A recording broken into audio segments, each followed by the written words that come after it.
السلام علیکم دوستو، میرا نام ہے زین خان۔ ہم آپ کے لیے لائے علامہ اقبال کے کلام اور ان کی آسان تشریح۔ دوستو، آج کے کلام میں علامہ اقبال نے وہ جو ایک جیلی اور فراری پیر عالم ہوتے ہیں ان کے وہ اس دھوکے سے ان کی پردہ فاش کیا ہے کہ وہ کس طرح ہوتے ہیں اور یورپ میں کس طرح کا تعلیم دے کر کس طرح غلامی میں رکھنا چاہتا ہے، اور جو ایک آزاد قوم ہوتے ہیں ان کی زندگی میں کیا چیز ضروری ہوتی ہے اور کس طرح وہ اپنا زندگی بسر کرتے ہیں۔ تو چلتے ہیں آج کے کلام کی جانب اور پھر آتے ہیں اس کے آسان تشریح کی طرف۔ مجھ کو معلوم ہے پیران ارم کے انداز، وہ نہ اخلاص تو دعویٰ ہے نظر لاف و گزاف، اور یہ اہل کلیسا کا نظام تعلیم ایک سازش ہے فقط دین مروت کے خلاف۔ اس کی تقدیر میں محکومی و مظلومی ہے، قوم جو کر نہ سکی اپنی خودی سے انصاف، فطرت افراد سے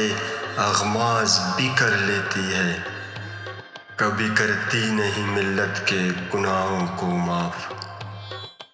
دوستو، اس کلام میں علامہ اقبال رحمۃ اللہ علیہ فرماتے ہیں کہ مجھ کو معلوم ہے پیران ارم کے انداز، وہ نہ اخلاص تو دعویٰ ہے نظر لاف و گزاف، یعنی کہ میں اس کعبے کے پیروں یعنی اسلامی پیشواؤں کے طور طریقوں سے بخوبی واقف ہوں۔ ان میں ایک کتابی علم تو موجود ہے لیکن ان میں اخلاص موجود نہیں ہے۔ جب ان میں اخلاص موجود نہیں ہے تو صاحب نظر ہونے کا جو ان کا دعویٰ ہے وہ یکسر سخن سازی اور لاف زنی ہے، اور اس کو کبھی بھی درست نہیں مانا جائے گا، کیونکہ دین کا جو کتاب کا جو علم ہے وہ صرف کافی نہیں ہے، بلکہ دین کتاب کے علم پر ایک عقیدہ ہونا اور اس پر عمل کرنا بے حد ضروری ہے۔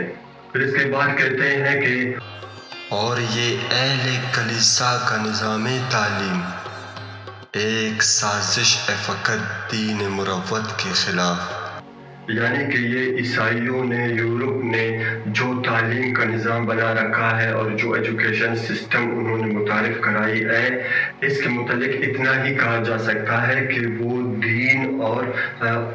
اس نے اخلاق کو ختم کرنے کی یہ ایک سازش ہے۔ یعنی وہ چاہتے ہیں کہ مسلمان ہماری ایجوکیشنل سسٹم پر عمل پیرا ہو کر اپنی جو دینی تعلیم ہے اس کو ترک کر دے، اس سے دور ہو جائے، جن سے ان میں ایک خود اعتمادی کی کمی ہو جائے گی، ان کی ہمت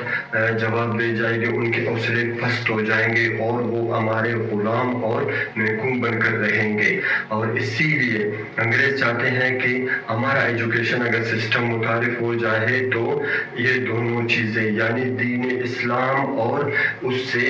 کی تعلیم سے جو پیدا ہونے والی حسن اخلاق ہے، یہ دونوں مٹ جائیں گے اور ختم ہو جائیں گے۔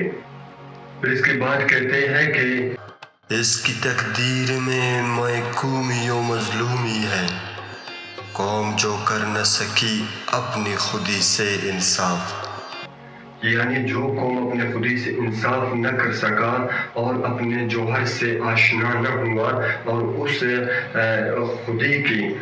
جوہر کو آشکار کرنے میں ناکام رہا، اور تو ہم کہہ سکتے ہیں کہ ایسا قوم کبھی بھی ابھر نہیں سکتا، کبھی بھی آزاد نہیں ہو سکتا، کبھی بھی ترقی نہیں کر سکتا جب تک وہ اپنی طاقت کو نہیں پہچانتا ہے، اپنی پوٹینشل کو نہیں پہچانتا ہے، اپنی خصوصیات کو نہیں پہچانتا ہے، اپنی خودی سے واقف نہیں ہوتا ہے۔ تو ہم کہہ سکتے ہیں کہ ایسی قوم کی تقدیر میں محکومی اور مظلومی ہے، اور وہ ہمیشہ دوسروں کا غلام بن کے رہے گا اور کبھی بھی اپنی منچاہا زندگی کو حاصل نہیں کر سکے گا۔ وہ دوسروں کا غلام بن کر ان کے ظلم اور ستم برداشت کرنے پر مجبور ہو جائے گا۔ اس کے بعد کہتے ہیں کہ فطرت افراد سے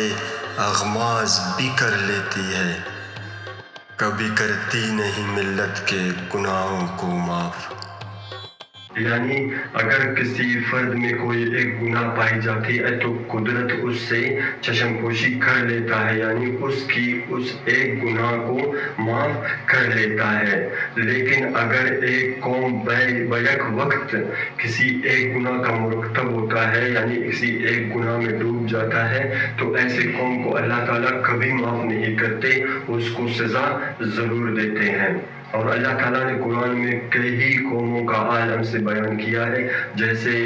لوط علیہ السلام کا قوم تھا، شعیب علیہ السلام کا قوم تھا، عاد علیہ السلام کا قوم تھا، ہود علیہ السلام کی قوم تھی، اور حضرت صالح علیہ السلام کی قوم تھی۔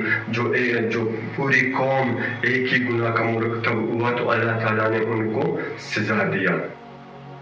دوستو، یہ تھا ہمارا اب کا کلام۔ ہم چاہتے ہیں کہ انشاءاللہ آپ کے لیے اور اچھے کلام لے کر آئے علامہ اقبال کے لیے۔ تب تک پلیز ہمارے چینل کو سبسکرائب کر لیجئے، اگر ہو سکے تو ہماری یہ ویڈیوز اپنے دوستوں کے ساتھ ضرور شیئر کریں تاکہ وہ بھی ان سے فائدہ حاصل کر سکے، اور ہم ایک قوم بن کر ترقی کریں اور اپنے خودی کو پہچان کر اپنا زندگی آسان کر سکے اور اپنے مشکلات سے نجات حاصل کر سکے۔ تو جب تک اپنے دوست زین خان کو اجازت دیجیے، ملتے ہیں ایک نئے ویڈیو کے ساتھ، تب تک کے لیے اللہ حافظ۔